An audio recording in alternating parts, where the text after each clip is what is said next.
How's it going? Garrett with CSI. Today we're going to talk about the importance of protecting your shock body and how we do it and the different products we have to cover that.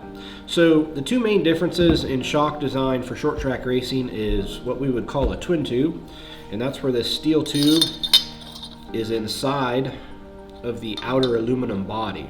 Okay, so on a twin tube design, you can get some smaller rock dings in the body and not affect the performance of the shock because the piston rides inside the inner tube. On a mono tube, the piston rides inside the outer body. So any dent or ding is going to cause a failure in the shock. As the piston moves through and hits that dent, it's either going to break the piston band, chip the piston's no longer going to seal, so that's a major problem. On the twin tubes, the covers are great because it prevents a major rock ding, which could go through the aluminum body and then touch the inner tube, which would cause a failure.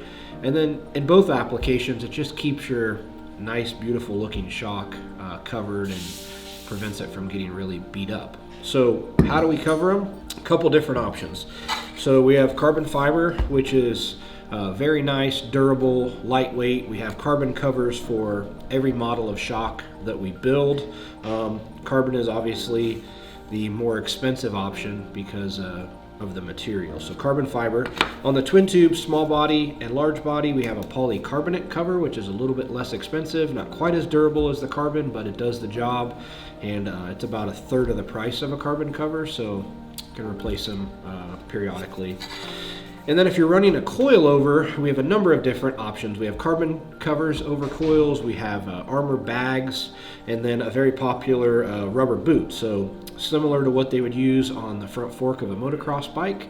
And we even have guys that use the rubber boot over the outer of a shock body, even if they're not using a coilover. So if you're using a coilover, typically you will cut the rubber boot 5/8 to 3/4 of the way up, slide it over, and then wrap it around so it's easy to peel back and do shock adjustments. So if you're going to invest a couple $1,000 in a shock package, definitely cover it, whether you're using twin tube or mono tube.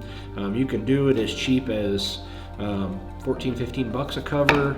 The rubber boots are, I think, $30 a pair, and then your carbon fiber gets a little more expensive, but it is lighter and looks nicer. So at the end of the day, make sure you keep your shocks covered.